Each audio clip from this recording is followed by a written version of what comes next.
Hello, je suis Aline, coach business chez The Bee Boost. Après des années de freelance en tant que retoucheuse photo, je suis devenue coach business et j'aide désormais les entrepreneurs à booster leur entreprise.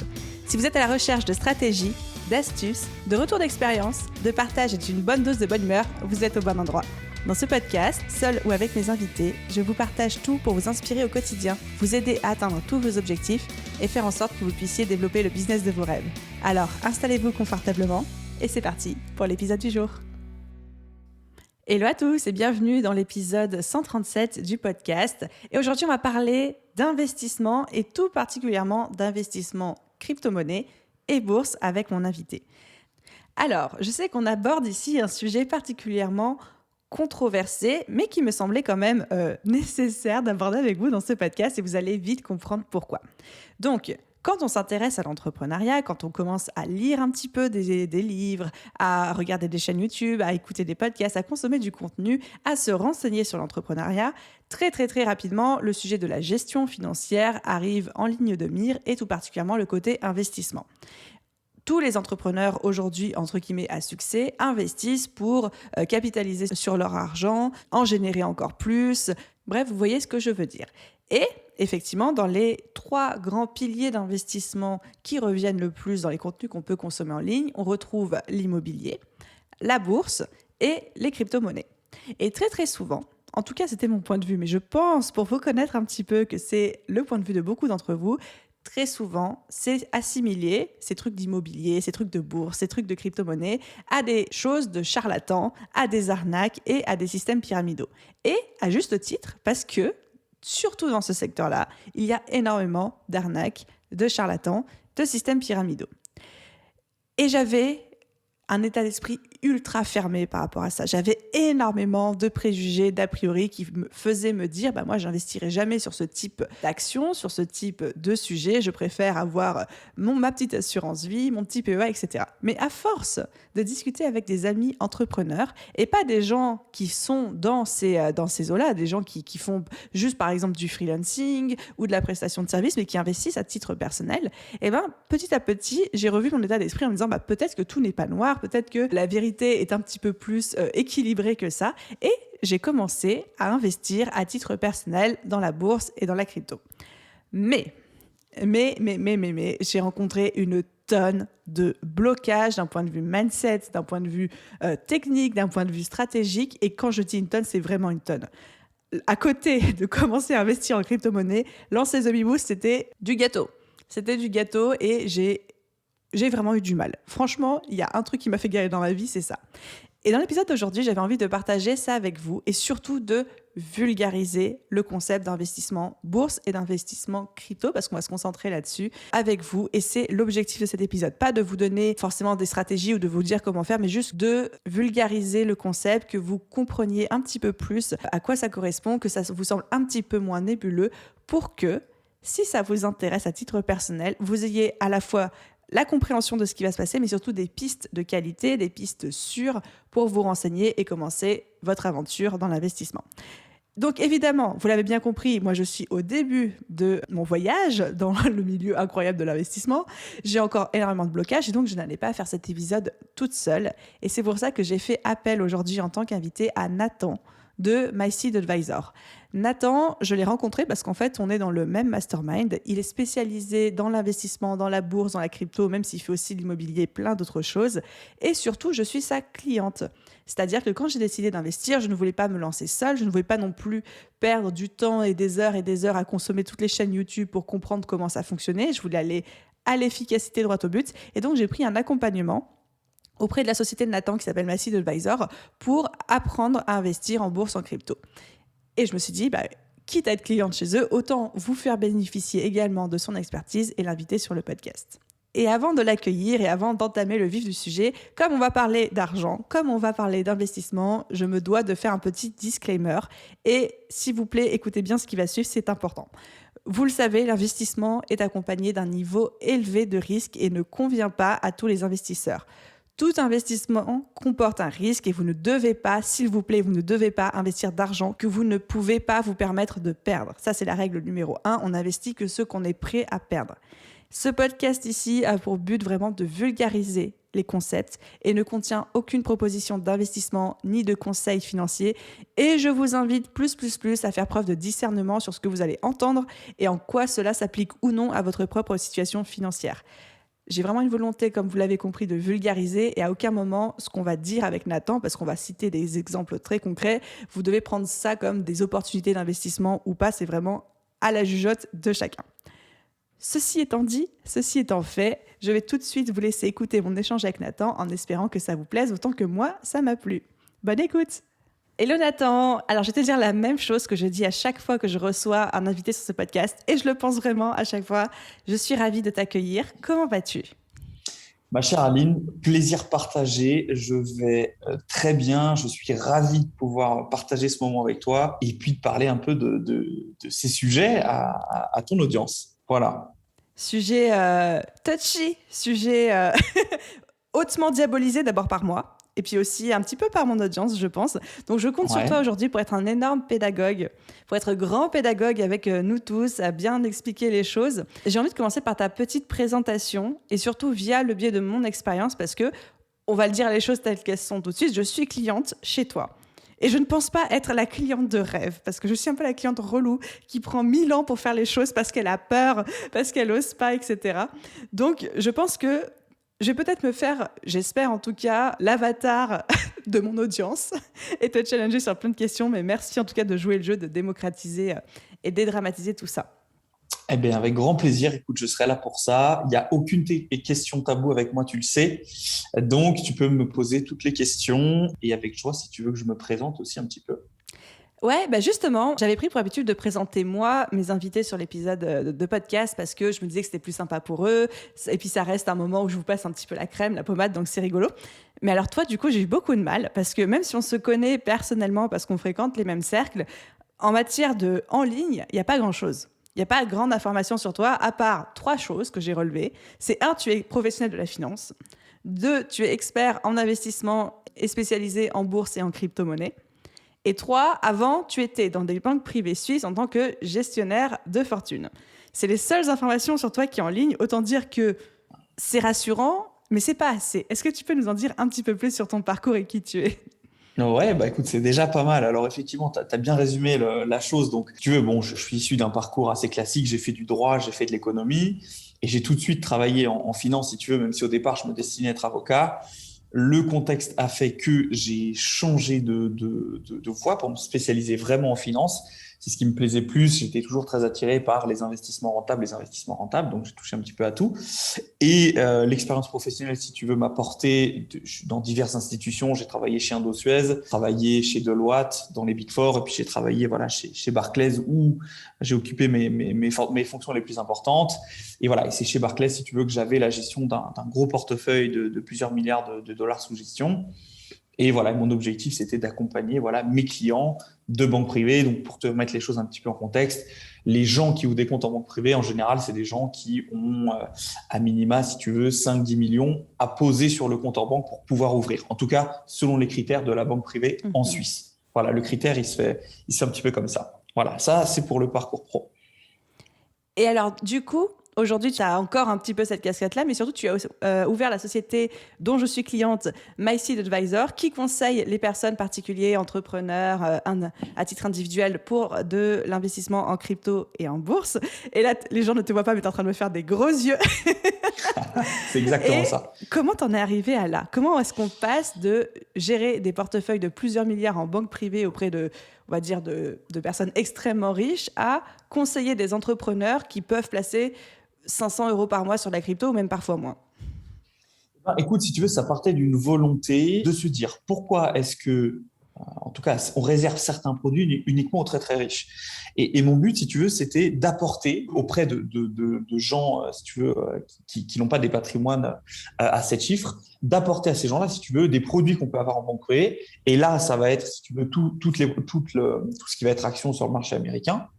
Mais aussi apporter, voilà, ça c'est la crypto parce qu'il y a une vraie révolution, si tu veux, qui est en marche au niveau de la crypto. Les banques, si tu veux, sont très récalcitrantes à toucher à la crypto. Moi, c'est ma passion. Je comprends la révolution technologique qu'elle représente. Et mon objectif, c'était aussi de faire profiter aux gens de cette technologie-là. C'est pour ça que j'ai dit, fini la banque, je quitte la finance traditionnelle, je monte ma société pour pouvoir accompagner les entrepreneurs, les particuliers à travers ces deux gammes d'actifs que sont les actions américaines et la crypto-monnaie. Voilà.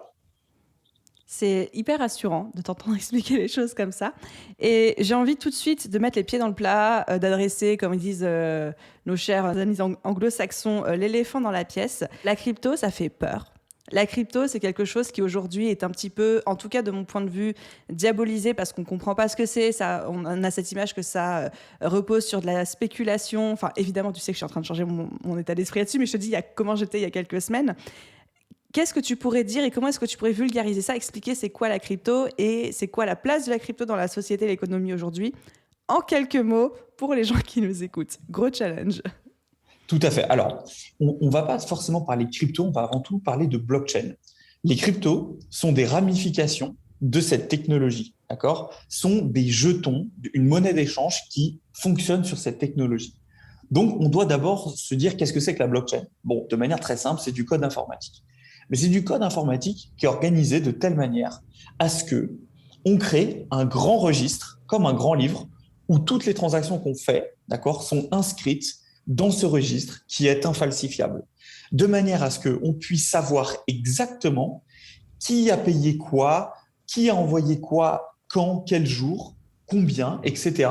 Parce qu'aujourd'hui, si tu veux, tout ce registre, il est détenu par chaque banque. Chaque banque sait combien un client a envoyé tel jour à quelqu'un, mais on n'a pas, si tu veux, ce grand registre immuable, décentralisé. On parle de décentralisation parce qu'on ne passe plus par une entité centralisée comme une banque, d'accord ? C'est décentralisé, c'est les particuliers qui s'envoient directement de l'argent entre eux et pas uniquement la banque de Nathan qui envoie de l'argent à la banque d'Aline. Ça, si tu veux, c'est le schéma traditionnel. La blockchain, vient changer ce paradigme en disant, eh bien maintenant, je crée ce livre ouvert que personne ne peut modifier sans l'accord global de tous, d'accord ? En disant, maintenant, on va pouvoir recenser, même si on a de l'anonymat, si tu veux, on a une transparence du registre parce qu'on voit toutes les transactions qui sont effectuées sur cette blockchain. Et si tu veux, c'est ce nouveau paradigme de décentralisation, de sécurité qui va venir apporter une vraie révolution technologique. C'est là-dessus, si tu veux, que ça se concentre. Voilà. C'est hyper clair pour ta présentation et ta vulgarisation de la blockchain. Donc, merci parce que j'ai regardé plusieurs vidéos YouTube sur le sujet et c'est la première fois que j'entends une explication aussi claire. Donc, merci pour ça. Est-ce que du coup, maintenant, tu peux nous expliquer c'est quoi la place des crypto-monnaies exactement sur cette technologie-là qui est la blockchain ? Oui, tout à fait. Alors, si tu veux, il faut voir les crypto-monnaies comme des petits vaisseaux qui naviguent dans la galaxie blockchain. D'accord ? Et chaque petit vaisseau, chaque projet va avoir une utilité particulière. Je te donne un exemple assez concret. D'accord ? Je vais vous donner le nom d'une crypto-monnaie, le projet Chiliz, par exemple. Chiliz, c'est un projet, c'est une plateforme crypto-monnaie qui distribue ce qu'on appelle les fan tokens pour les clubs de sport. Alors, je vous donne un exemple concret. Chaque club de sport va avoir sa propre crypto-monnaie. Et cette crypto-monnaie, elle va permettre, lorsqu'elle est détenue par les supporters du club, d'octroyer des droits de vote. Par exemple, je suis supporter du PSG, je détiens des fan tokens PSG. En fonction du nombre de fan tokens que j'ai, je vais pouvoir voter pour les décisions du club. Par exemple, ça peut être des décisions sur quelle va être la couleur du troisième maillot extérieur, quelle va être, des décisions qui vont être liées à la vie de supporter. Tout ça pour créer une vraie communauté, souder des communautés déjà existantes et pouvoir proposer des événements à tous ces supporters. Et chaque club, par exemple, qui va adhérer au projet de Chiliz va avoir son propre fan token et pouvoir avoir sa communauté, si tu veux, à qui on fait passer des informations via la plateforme, qui vont pouvoir voter directement vers la plateforme. Tu vois, ça, c'est un cas d'usage concret que peut apporter, si tu veux, la crypto-monnaie. Super. Et est-ce que tu peux nous parler un petit peu aussi du Bitcoin ? Parce que je pense que c'est peut-être l'unité crypto-monnaie ou la crypto-monnaie la plus connue encore aujourd'hui. Quelle est sa place dans la blockchain ? Concrètement, c'est quoi un Bitcoin ? À quoi ça correspond, etc. Alors, le Bitcoin, c'est la première des crypto-monnaies. un, par sa capitalisation, deux, par son existence, d'accord? Créé en 2008 par le fameux Satoshi Nakamoto. La plus petite unité de Bitcoin, c'est un Satoshi, qui correspond à 0,0000001 Bitcoin. Si tu veux, aujourd'hui, alors sans rentrer trop dans la technique, tu as le Bitcoin, d'accord, qui est la première des crypto-monnaies, la plus généralement adoptée, mais tu as 7000 autres projets crypto, si tu veux, qui existent. Certains ont pour vocation si tu veux, d'apporter autre chose que le Bitcoin, parce que, si tu veux, la technologie du Bitcoin est ce qu'on appelle très peu scalable. C'est-à-dire que son code informatique est compliqué et difficile à modifier parce qu'il faut rassembler un certain nombre de critères, un certain nombre de conditions. Et du coup, il y a d'autres crypto-monnaies qui émergent autour, si tu veux, de la galaxie Bitcoin. Mais Bitcoin est aujourd'hui, si tu veux, le benchmark, c'est-à-dire la valeur de référence sur le marché des crypto-monnaies qui permet vraiment d'établir une unité de valeur, une valeur de réserve. Voilà, pour parler du Bitcoin simplement. Et concrètement, ça sert à quoi un Bitcoin? Eh ben, un Bitcoin, aujourd'hui, si tu veux, je prends l'exemple du Japon, qui est très avancé là-dessus, tu peux payer avec des Bitcoins. Tu peux payer avec du Bitcoin, tu vas pouvoir payer avec d'autres crypto-monnaies aussi, mais très clairement, si tu veux, tu peux payer avec du Bitcoin. Le Bitcoin sert également d'unité de valeur, d'accord, par rapport à l'or. Il y a des gens qui vont stocker de plus en plus tu vois, de valeur réserve dans du Bitcoin plutôt que de l'or. On l'appelle souvent l'or numérique parce que c'est une valeur qui se veut refuge, d'accord? Si tu regardes alors forcément aujourd'hui, on peut facilement l'observer, mais la progression du cours de Bitcoin par rapport à la progression du cours de l'or, elle est beaucoup plus importante sur ces quelques dernières années. Et du coup, on appelle le Bitcoin l'or numérique en termes voilà, pour ses propriétés, si tu veux, de valeur refuge. Voilà. Mais tout bêtement, le Bitcoin sert à payer des choses, voilà, dans l'économie réelle. Super, merci beaucoup. Merci d'avoir pris ces quelques minutes pour vulgariser un petit peu ce que c'est la crypto, la blockchain, le Bitcoin, parce que j'imagine que ce sont des questions qui pour toi aujourd'hui doivent te paraître tellement évidentes. Et je sais, comme je te le disais tout à l'heure, que moi, ce sont des questions que je me suis posées il y a quelques semaines où je ne comprenais pas. Je me disais, mais en fait, à quoi ça sert? Ok, j'ai compris que la blockchain, c'était du code, c'était une technologie, mais concrètement, enfin, ça sert à quoi d'investir là-dedans, etc. Donc, j'y vois un petit peu plus clair. Merci pour ça. Et du coup, parle-nous un petit peu, là on va élargir le sujet, des différentes formes d'investissement, tout spécialement quand on est entrepreneur, sachant que tu nous as dit que toi, tu étais spécialisé plutôt en crypto et en bourse sur les marchés américains. Tout à fait. Alors, c'est pas parce que je suis effectivement, c'est notre spécialité chez Massive Advisor. À titre personnel, je fais d'autres choses. Et je fais de l'immobilier, je fais de la bourse, je fais de la crypto. Ce que j'aime dire, si tu veux, c'est que l'immobilier te sert à investir de l'argent que tu n'as pas. D'accord? Avec les leviers bancaires qui sont possibles en France, il faut pas oublier qu'aujourd'hui, la France est un paradis de l'immobilier parce qu'il y a très, très peu de pays, même nos pays, si tu veux, limitrophes, qui te permettent, si tu veux, d'emprunter. Par exemple, s'il y a une maison qui coûte 100, la banque aujourd'hui peut te prêter 100, voire 110%, parce qu'il y a les frais de notaire aussi qui peuvent être adossés à ça. Donc l'immobilier, si tu veux, permet, selon moi, quelque chose de bien diversifié, c'est investir en immobilier avec de l'argent qui ne t'appartient pas, et ton cash, d'accord, ton salaire, une partie de ton salaire, une partie de tes rentes, même immobilières, une partie de tes rentes tout court, c'est de les investir, si tu veux, sur une autre classe d'actifs que sont la crypto-monnaie ou que sont, si tu veux, les actions. Mais après, ça peut prendre plein de formes différentes. Vos banques vont vous présenter des fonds euros, des choses comme ça. Après, voilà, chez MySeed Advisor, on est spécialisé dans les investissements dits rentables. Ok, donc on ne va pas proposer d'assurance vie, de livret A et de choses qui ne rapportent pas grand-chose. Mais si tu veux, des produits un petit peu plus risqués, mais beaucoup plus, si tu veux, rentables potentiellement. Voilà. Génial. Donc, j'ai entendu immobilier, j'ai entendu crypto, on a parlé de bourse, spécialement les marchés américains, etc. Est-ce que ça s'adresse à tout le monde, ces différents types d'investissements? Quel est le profil type qu'il faudrait avoir pour investir? Est-ce que tu arriverais à nous le dire un petit peu? Alors, écoute, je ne sais pas s'il y a des profils types. À partir du moment où on dégage un excédent, tu vois, je parle bien d'excédent peut-être, tu vois, de 200, 300, 500 euros à minima par mois, et que c'est de l'argent, si tu veux, qui ne sert pas à la vie de tous les jours. Ça peut être de l'argent qui peut être investissable, ok? Et voilà, il n'y a pas de morphotype d'investisseur. En général, si tu veux, un investisseur complet va chercher à faire de l'immobilier, va chercher à faire un peu de bourse, un peu de crypto, de plus en plus de la crypto-monnaie. Mais je dirais qu'il n'y a pas de morphotype. C'est-à-dire qu'en général, ça va s'adresser à des gens qui ont à minima 23, 24 ans. C'est à cet âge-là, si tu veux, qu'on commence à vraiment se poser les questions sur comment je peux investir, qu'est-ce que je peux déjà mettre de côté, etc. Pour me mettre un petit peu à l'abri pour les vieux jours. Selon les professions, si tu veux, la retraite ne paiera que très peu. Donc, voilà, il y a ces différentes possibilités-là. Mais voilà, je dirais qu'il n'y a pas de morphotype. Ce n'est pas plus masculin que féminin. Et, euh, et voilà. Par contre, c'est vrai que en général, ceux qui font de l'immobilier, ils aiment bien aussi faire de l'investissement boursier ou de la crypto. Voilà. Très bien. Et du coup, j'entendais parler de 200, 300 à 500 euros par mois d'excédent. Ça m'a fait popper deux choses en tête. La première, c'est du coup, je vais te poser mes deux questions et après tu répondras dans l'ordre à celle que tu préfères. La première question, c'est est-ce qu'on peut commencer à investir dans la bourse, dans la crypto, même quand on a ne serait-ce que 50 euros d'excédent par mois? Et ma deuxième question, c'est on entend souvent cet adage dire en termes de crypto et de bourse, il ne faut investir que de l'argent que tu es prêt à perdre. Et qu'est-ce que tu en penses? Alors, pour l'épargne, si tu veux, moi, ce que je pense, c'est qu'il ne faut pas perdre quelque chose de vue. Quand tu investis de l'argent, d'accord, l'objectif, c'est de gagner plus d'argent pour à la fin te faire plaisir. Donc, pour moi, il ne faut absolument pas que ce soit une charge mentale, il ne faut pas que ce soit une source de stress, parce que cet argent que vous allez faire fructifier, le but, c'est de vous acheter des trucs, vous faire plaisir, acheter une maison, des vacances, etc., etc. Donc, moi, ce que je dis en général, c'est qu'il faut être prêt sur une année, c'est-à-dire sur 365 jours, il faut être prêt à pouvoir peut-être investir, tu vois, 2000, 2500 euros. Je pense que c'est un chiffre qui est correct pour commencer, en tout cas pour mettre le pied à l'étrier, comprendre les différents produits, les différents risques associés aux différents produits. Ça, c'est la première chose. Ta deuxième question, ma chère Aline, effectivement, l'adage veut faut investir de l'argent qu'on est prêt à perdre. Je dis qu'on ne perd jamais totalement tout.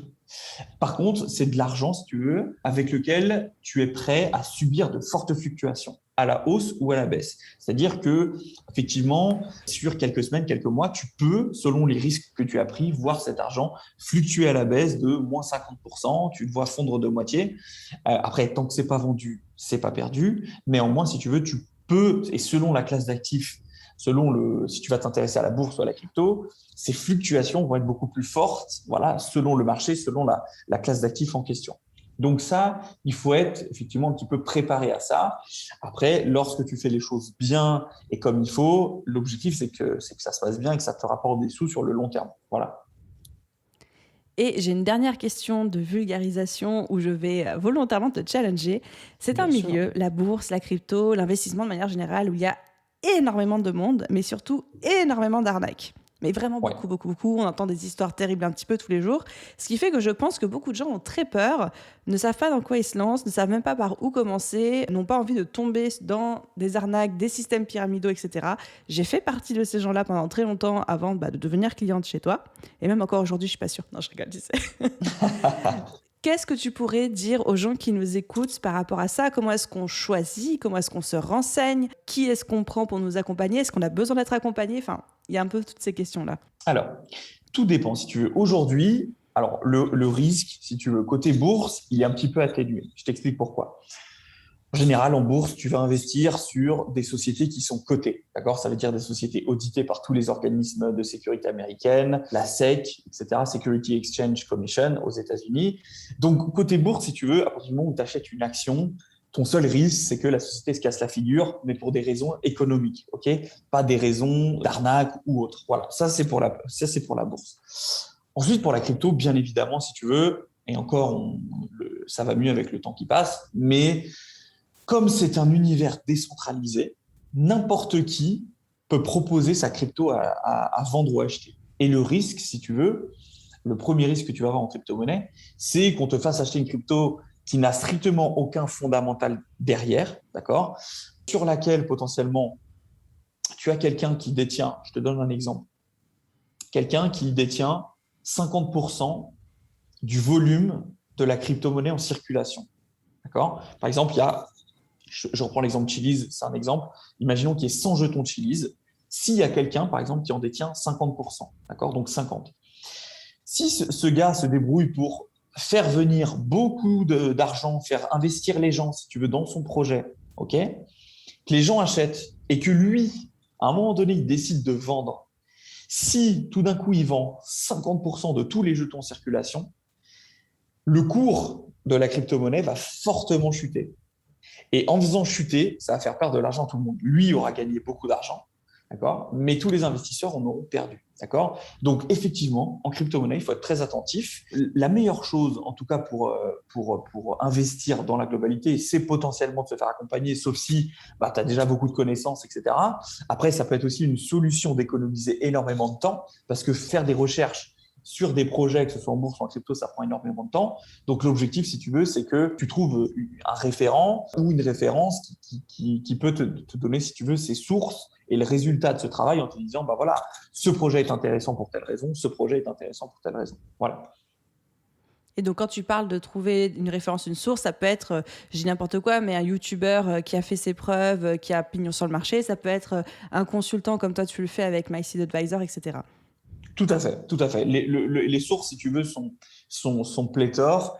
Tu as des forums spécialisés, tu as, de la presse économique, tu as des réseaux sociaux. Attention, avec les réseaux sociaux, il y a tout et rien. Et il y a effectivement les sociétés comme la mienne qui voilà, proposent ce résultat un petit peu clé en main avec des portefeuilles à dupliquer, voilà, par exemple. Génial. Maintenant, je trouve qu'on a fait un petit tour, on a quand même bien vulgarisé, y compris la crypto. Merci d'avoir passé du temps là-dessus. On va rentrer un petit peu dans le vif du sujet. Comment investir et par quoi commencer quand on n'a pas beaucoup de temps? Et donc là, je pense tout particulièrement à nos collègues entrepreneurs qui ont des business qui se développent bien, qui commencent à générer pas mal de cash, pas mal d'excédents mensuels, mais par définition, on le sait, on a de moins en moins de temps, y compris de moins en moins de temps à consommer du contenu, à se renseigner sur un sujet, à apprendre, etc. Ouais, effectivement, c'est une question qui revient souvent. Eh ben, voilà, ça recoupe un peu ce qu'on disait, c'est-à-dire que tu as pas mal de solutions aujourd'hui qui vont te permettre, si tu veux, voilà, de recevoir beaucoup de résultats, qui vont te faire des sélections, déjà des présélections de projets, parce que c'est des gens dont c'est le métier, intéressants, sur lesquels il peut être intéressant d'investir. Parce que, je prends l'exemple par exemple d'une société américaine, parce qu'elle a découvert un vaccin, parce qu'elle a découvert un nouveau brevet, parce qu'elle s'implante sur une exploitation de cannabis, je ne sais pas. En tout cas, le champ des possibles est très très large. Et si tu veux, il y a plein de solutions qui te permettent voilà, d'être accompagné sur savoir sur quelle plateforme acheter des actions, sur quelle plateforme acheter des cryptos, comment ce sera sécurisé, etc. etc. Et tout ça, ça fait partie des choses effectivement qui sont faisables, qui sont possibles et qui sont voilà, parfois, si tu veux, recommandées pour pas se tromper, si tu veux, au début. Voilà. Super. Donc là, ton conseil, si je récapitule, c'est vraiment, pour le coup, quand on n'a pas beaucoup de temps et qu'on cherche à investir et à être en 80-20, en fait, hein, comme on aime le dire, c'est vraiment de trouver une offre, un accompagnement dans lequel quelqu'un fait toute cette recherche d'investissement et nous, on n'a plus qu'à, je vulgarise, copier-coller sa stratégie pour la répliquer chez nous. Tout à fait. Et c'est ce que vous faites chez MySeed Advisor, parce que c'est ce que je fais avec vous. Voilà, c'est ça. Bien évidemment, on n'est pas les seuls. C'est vrai qu'on fait partie des meilleurs, si ce n'est les meilleurs en crypto. Il y en a d'autres, que ce soit nous, que ce soit quelqu'un d'autre, si tu veux. L'objectif, en général, c'est de se faire, voilà, de se faire accompagner, comprendre vraiment dans quoi on met les pieds, etc., etc. Génial. Tu as soulevé un point qui a résonné en moi, c'était le point de quelqu'un qui s'est fait arnaquer, qui a peur, etc. Moi, je suis une grande flippée avec l'argent. Tu l'as bien compris, tu t'es arraché les cheveux avec moi, etc. Mais pour tous les autres flippés qu'il y a autour de nous et dans les micros aujourd'hui, dans les oreilles qui nous écoutent, comment on peut investir et dans quoi on investit quand on a peur et qu'on veut investir de la manière la plus sécurisée qui soit? Eh ben, écoute, en toute transparence, t'es pas la seule. Je connais plein de gens. Moi-même, j'ai subi des scams en crypto-monnaie, donc ça arrive, d'accord. Alors, il faut un petit peu les chercher parfois. C'est-à-dire qu'on navigue sur des protocoles un petit peu plus complexes, avec voilà des potentiels, si tu veux, qui sont là, mais il peut se passer beaucoup de choses. Donc, le mieux, encore une fois, c'est de rester sur les plateformes, si tu veux, mainstream, les plateformes qui vont être indiquées par le conseiller, ou les plateformes, si tu veux, qui sont régulées si tu veux, par différentes juridictions, que ce soit en France ou que ce soit à l'étranger. L'objectif, c'est de faire bien attention à ça, se renseigner sur la plateforme en question. Mais voilà, il y a des grands noms qui reviennent. Pour ne citer qu'elle, par exemple, pour la bourse, ça peut être DeGiro, Interactive Brokers. Ce sont des plateformes qui reviennent souvent. En crypto, ça peut être Binance, ça peut être voilà, Just Mining en France, il y en a plusieurs. Et voilà, de toute façon, si tu veux, en général, ça, ce sont des outils, ce n'est pas une fin en soi, simplement le moyen sécurisé de ne pas perdre cet argent pour pouvoir investir dans la durée, de manière sécurisée. Voilà. Parfait. Et j'avais une autre question pour toi, qui pareil a été une question que je me suis beaucoup posée quand je me suis lancée, c'est comment est-ce qu'on fait pour investir dans les règles? Et ce que j'entends par dans les règles, c'est évidemment, on ne parle pas de faire des investissements chelous auprès de plateformes expatriées, on ne sait pas où, bref. C'est juste, quand on commence à investir dans la bourse, dans la crypto, on va peut-être pas parler de l'IMO sur ce point-là, c'est à quoi il faut s'attendre en termes de fiscalité, de déclaration. Exemple tout simple, si j'investis dans le Bitcoin via une des plateformes que tu as citées comme Binance, est-ce que je dois le déclarer aux impôts? Comment ça se passe? Quelles sont les règles? Alors, oui, c'est-à-dire que aujourd'hui, si tu veux que ce soit tes investissements en bourse ou en crypto, c'est soumis à imposition. C'est pas le cas, par exemple, si tu veux, de la Suisse qui ne facture, enfin qui n'impose pas la valeur ajoutée, d'accord? Vive la Mais c'est le Suisse. cas, ouais, exactement. La Suisse, beau pays, une fois, même si ça c'est un petit peu la Belgique, pardon, à tous les Belges qui nous écoutent. Mais si tu veux, la France, effectivement, il y a un impôt sur la plus-value, c'est-à-dire que grosso modo, pour te simplifier, tes bénéfices, d'accord, uniquement tes gains, pardon, tes plus-values seront imposés à peu près à hauteur de 30% par ce qu'on appelle une flat tax. Après, tu peux investir avec une société, etc. Mais grosso modo, je prends l'exemple de la crypto. Par exemple, si tu achètes du Bitcoin, exemple lambda, tant que tu gardes ton argent en crypto, en Bitcoin, tu ne paieras pas d'impôt dessus. Mais à partir du moment où tu vas reconvertir ce Bitcoin en euros, tu dois déclarer la plus-value que tu as effectuée aux impôts. Et ça, si tu veux, tu as des solutions qui émergent qui te permettent de connecter tout de suite ta plateforme, celle sur laquelle sont stockées tes crypto-monnaies, avec un logiciel comptable qui te permet de sortir directement ce que tu dois donner aux impôts. Voilà. Donc, il y a des solutions qui facilitent ça parce que c'est vrai que pour les comptables, sur les 4 dernières années, c'était vraiment très compliqué de faire les déclarations sur les cryptos, etc., en tout cas en France. Donc voilà. Mais de manière très officielle, effectivement, il y a un impôt en tout cas pour les Français, il y a de l'impôt, si tu veux, sur de la plus-value. Voilà. Donc en fait, ça fonctionne un petit peu comme n'importe quelle assurance vie classique, c'est-à-dire que quand on met de l'argent et tant que l'argent reste dans l'investissement, on n'a pas besoin de le déclarer, on ne paye rien dessus. Par contre, le jour où on retire de l'argent, sur la plus-value effectuée, on va payer la fameuse flat tax d'environ 30%. Tout à fait. Voilà, pour schématiser, c'est ça.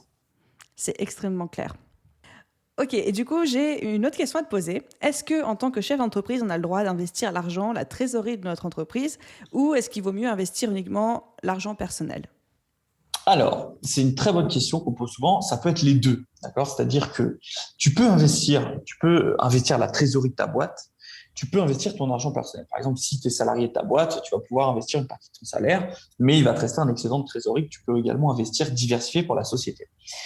Il y a une règle, par contre, pour la société, si tu ne dois pas faire courir à la société des risques inconsidérés. C'est-à-dire que si tu as 50% de cash en banque, il est considéré comme inconsidéré d'investir 50%, si tu veux, de ce cash sur les marchés boursiers, par exemple, sur les marchés financiers. Donc, il faut peut-être investir 10, 15, 20%, jusqu'à 25% max du cash de la société sans faire courir de risques importants à la société parce que voilà, c'est prévu, si tu veux, par le code monétaire et financier, par exemple. Voilà. Et puis, pour enfoncer un petit peu le clou, moi, je ne suis pas du tout fan d'investir l'argent de la trésor. Et le risque qu'on encourt, c'est que si on fait un mauvais placement ou qu'on investit sur une crypto ou même des actions d'une société qui s'effondre et que du coup, on perd beaucoup d'argent, on peut carrément perdre notre société et être épinglé pour erreur de gestion. Donc, c'est comme ça que ça s'appelle. Ouais, ça fait partie des risques, tout à fait. Donc, encore une fois, c'est comme tout, si tu veux. Il faut de la Ouais. maîtrise. Il faut pas, comme tu n'investirais jamais tout sur une seule crypto ou une seule action, il faut diversifier ses investissements, ses placements, ses portefeuilles. Donc, voilà, ça, c'est toujours important de comprendre cette diversification-là. Génial. Et pour finir, j'ai envie de te challenger sur un cas super concret. Aujourd'hui, à Aline Bartoli, j'arrive, Nathan. Je te rencontre, allez, au hasard, dans un mastermind ou dans une rencontre, etc. Et je te dis, Nathan, j'ai 1500 € que j'ai envie d'investir. Aujourd'hui, ils sont sur mon compte bancaire. Je veux les faire fructifier. Je suis prête à prendre un petit peu de risque. Je n'ai pas forcément envie de les mettre sur un PEA ou un livret classique. Qu'est-ce que tu me conseilles de faire avec ces 1500 €?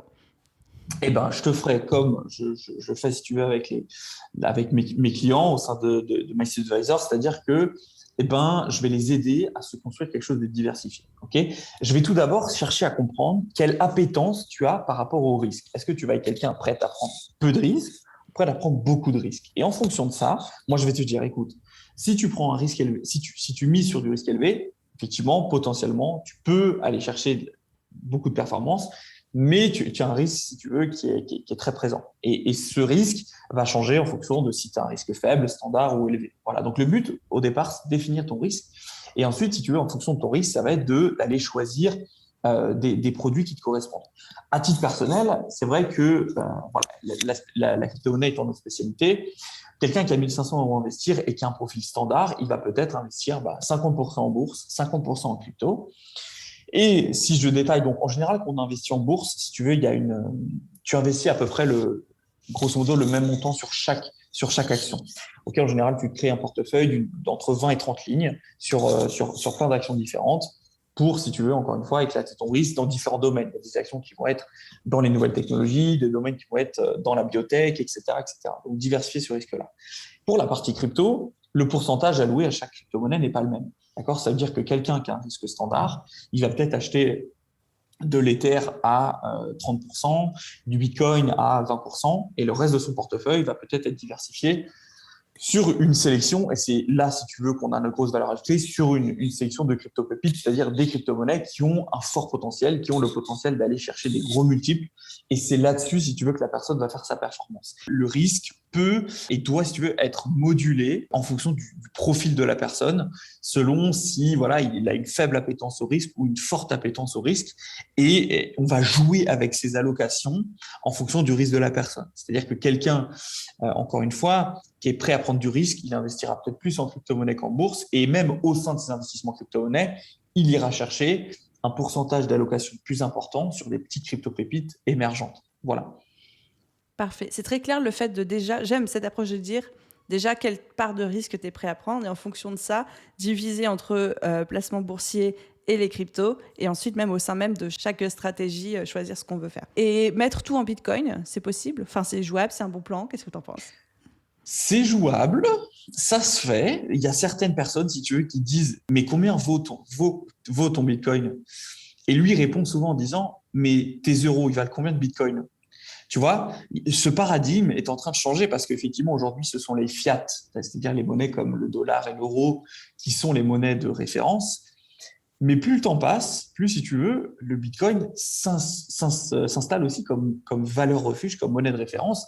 Et il y a des gens qui aiment quantifier les choses en Bitcoin. Un téléphone vaut 0,00001 Bitcoin, par exemple.